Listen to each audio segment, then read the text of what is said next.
अस्सलाम वालेकुम, मैं नसरीन, मेरे किचन में आपका स्वागत है। आज मैं बनाने जा रही हूँ इवनिंग टी टाइम स्नैक। ये बहुत ही यमी और टेस्टी होते हैं और ऐसे बरसात के बारिश के मौसम में तो ये बहुत ही अच्छे लगते हैं। बारिश का मौसम है, दिल्ली में भी लगातार बारिश हो रही है और जगहों पर भी हो रही है। तो बारिश के मौसम में इन स्नैक्स का मज़ा लीजिए। तो फिर हम बनाना स्टार्ट करते हैं। सबसे पहले हमने लिए हैं ये 2 बॉयल आलू। इनको हमने छीलकर अच्छे से मैश कर लिया है। इसमें डालेंगे हम ये 1 कटोरी पोहा। इसको हमने धोकर पानी में भिगोकर रख दिया था, थोड़े से पानी में। आप देख सकते हैं ये फूल चुका है। ये मिक्स कर लेंगे इसमें।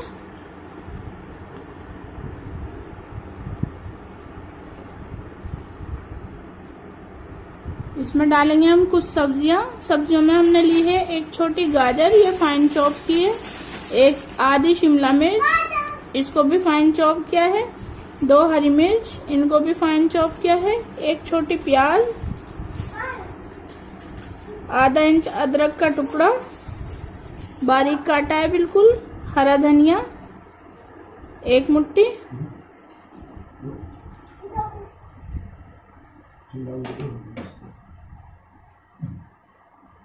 इसमें जाएंगे ये सूखे मसाले। सूखे मसालों में हमने ली है आधा चम्मच लाल मिर्च पाउडर, आधा चम्मच हल्दी पाउडर, 2 चुटकी चाट का मसाला और आधा चम्मच नमक।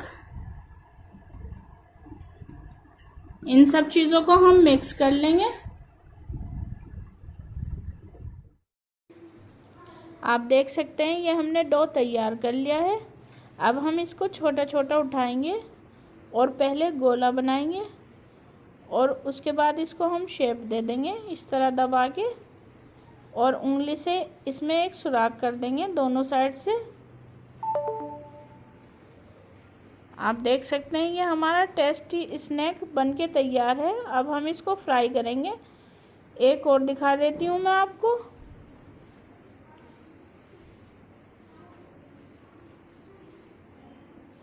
ये देखिए ये भी बनके तैयार हो गया है। इसी तरीके से हम सारे तैयार कर लेंगे।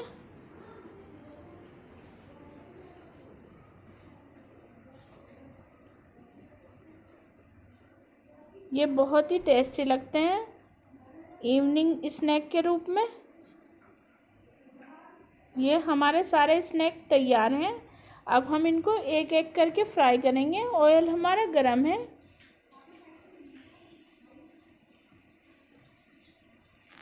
हम एक साथ 4 डाल सकते हैं इस पैन में। बड़े आराम से फ्राई हो जाएंगे 4 स्नैक। ये देखिए हमने चारों डाल दिए हैं। एक साइड से इनको हम अच्छे से पकने देंगे। ये देखिए पक चुके हैं। अब हम इनको पलट देंगे। इनको हम थोड़ा धीरे धीरे पलटेंगे ताकि हमारे स्नैक टूटे नहीं। ये हमने इनको एक साइड से पलट दिया है। अब दूसरी साइड से भी ऐसे ही पकने देंगे। ये दोनों साइड से हो चुके हैं। अब हम इनको निकाल लेंगे। इनको फ्राई होने में ज़्यादा टाइम नहीं लगता है। एक एक करके निकाल लेंगे हम सारे, और इसी तरीके से हम बाकी फ्राई कर लेंगे। यहाँ पर मैं आपको एक टिप देना चाहूँगी। अगर आपके स्नैक्स टूट रहे हैं ऑयल में डालने के बाद, तो आप इसमें कॉर्नफ्लोर डाल सकते हैं 1 चम्मच, ताकि ये आराम से बन जाए। मेरे तो बिल्कुल परफेक्ट बने हैं, क्योंकि कभी कभी आलू थोड़ा पतला होता है पानी वाला, तो उससे बनने मुश्किल हो जाते हैं। आलू टाइट होता है तो स्नैक जल्दी से तैयार हो जाते हैं। ये बाकी के भी हमने निकाल लिए हैं। ये हमने इनको सर्व कर दिया है। इसको हमने टोमेटो सॉस के साथ सर्व किया है। इसको टिफ़िन में भी दे सकते हैं और इवनिंग स्नैक के रूप में तो ये बहुत अच्छे लगते हैं शाम की चाय के साथ। तो फिर अगर आपको मेरी ये रेसिपी पसंद आए तो मेरे चैनल को सब्सक्राइब करें, वीडियो को लाइक करें, शेयर करें और बेल आइकन को दबा लें ताकि हमारी लेटेस्ट वीडियो आप सबसे पहले देख सकें। हमें दुआओं में याद रखें। अल्लाह हाफिज़।